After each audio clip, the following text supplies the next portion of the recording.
In order to minimize the impact on fewer people than those affected by Max's phenomenon, which began with doctors seeing his face and dying, Max and his family moved to a different place with a lower population and decided to cover his face with bandages. Seeking to be a normal individual, Max went to a psychologist who suggested that it could be psychological and expressed a desire to see Max's face, and the psychologist also died. Upon Max's mother constantly expressing that he was always alone at home and needed to socialize a bit, Max's friend arranged a meeting for him with a girl named Erica on Valentine's Day. After ordering drinks with Erica, one of Erica's friends approached the table and mocked Max, saying that anyone who saw his face would die, resulting in being escorted out of the restaurant by the staff.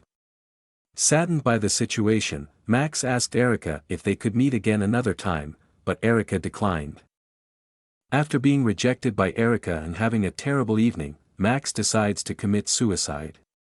He climbs onto a bridge and attempts to jump off, but a girl named Alex comes along and tells him that jumping from there won't kill him. She suggests that if he truly wants to die, he should jump from a higher place, and adds that he's too young to die, mentioning that it would be better for him to die peacefully in bed when he's older. With her words, she manages to convince him not to go through with it. After convincing him not to commit suicide, Alex tells Max that she will take him to a different place. She takes him to a nursing home and they spend quality time with the elderly residents there. After leaving the nursing home, Alex drops Max off at his home, and when Max asks if they can do something again tomorrow, Alex tells him that she had a great time with him, but she hasn't made any plans with him for tomorrow. The next day, Max goes back to the bridge where he previously attempted suicide, hoping to see Alex again. When Alex arrives at the bus stop, they start talking. Alex asks Max if he had been following her, and Max admits that he did. In response, Alex reveals that she had also been following him.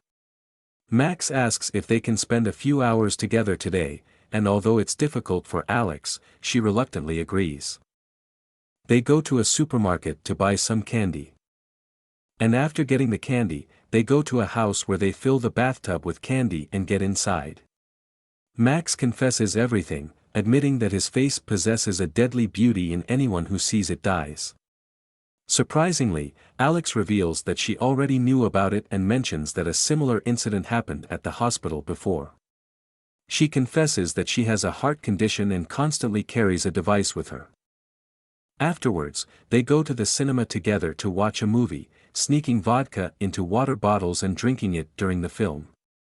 However, there is one problem: it's Max's first time drinking alcohol. During the movie, Alex confesses to Max that she is actually his first friend. Max becomes drunk from the alcohol and they end up going to Alex's house together. Alex takes off Max's glasses and looks into his eyes. But just then Max's family arrives and they meet Alex and a girl named Yuchen, who is an exchange student. The next day, Alex and Max visit the nursing home again to celebrate someone's birthday and play games with the residents. The next day, Max, Alex, Dan, and Dan's girlfriend decide to go on a camping trip together. However, Max's mother insists on forcing Alex to take Yuchen with them. Reluctantly, Alex agrees.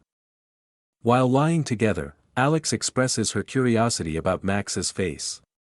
Max, with his face covered by bandages, allows Alex to feel his face with her hands. Alex asks if Max has ever kissed anyone before, and Max reveals that when he was younger, they had made a pact to kiss a girl, but the girl opened her eyes during the kiss and saw his face. Alex promises not to open her eyes and they share a kiss. On their next meeting, the pair goes to the nursing home, where they find Rosemary in her final moments, suffering in pain.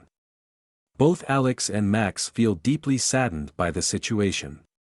Alex comes up with an idea that may not be ethical but could ease Rosemary's suffering, for Max to show his face to her. This way, Rosemary wouldn't experience pain, and she would get to see Max's captivating face. After contemplating for a while, Max finds it reasonable and approaches Rosemary to ask if she wants to pass away peacefully.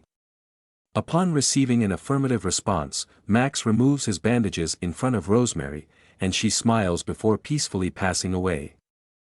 After a few days passed, Alex started ignoring Max's messages. Feeling highly anxious, Max had some arguments with his family. Eventually, Max went to Alex's house and saw that her heart had grown through the device on her chest. He asked why she didn't tell him about it and thought that he was the reason for her heart growing. Max asked if there was anything he could do for her, and Alex replied with a yes, saying they could dance together at the graduation ball. While dancing at the graduation ball, Alex suddenly started bleeding from her nose. When Max offered to go with her, Alex assured him that she could handle it and went to the restroom to clean up. Moments later, Dan and Dan's date approached Alex. While they were talking, Dan's date, who happened to be the ex-boyfriend of Alex, intentionally removed Max's mask in a way that the girl could see his face, resulting in her death.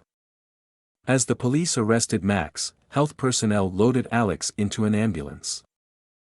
After being released from police station, Max immediately went to the hospital to see Alex. His first task was to check Alex's medications, but when he opened her bag, he discovered that there was only reflux medication inside. This meant that Alex had lied, and instead of increasing her medication dosage, she hadn't been taking them at all. Max asked her for the reason behind this, and Alex revealed that when she was 4 years old, she was diagnosed with a heart condition and was told that she could only live until the age of 16. However, she had surpassed that age and expressed that she no longer found joy in living. Alex apologized to Max and asked him to remove the bandage on her face, but Max, feeling angry, told her that he couldn't do it. Max returned home and for a while, he didn't answer Alex's phone calls. Eventually, his friend Mad convinced him that Alex needed his help and persuaded him to go and be there for her. Max went to Alex's side and decorated her room with the motifs he made himself. Alex opened her eyes and expressed feeling guilty. Max reassured her that it wasn't true. Then, Max asked Alex to close her eyes and proceeded to remove the bandage from his face. He began kissing her lips, and when Alex opened her eyes, they locked gazes. However, this time Alex didn't die upon seeing Max's face. The following morning, Alex had passed away. However, her death was not caused by seeing Max's face, it was due to her heart not being able to withstand further strain. Max went to see a psychologist months after Alex's death. When the psychologist asked him how he felt on a scale of 1 to 10, Max responded with a 5. The reason for this was that Max had been showing his face to people on their deathbeds, helping them pass away without suffering, and this brought him a certain satisfaction. When the psychologist asked what was next for him, Max replied, "One day, to walk around without the bandages on my face."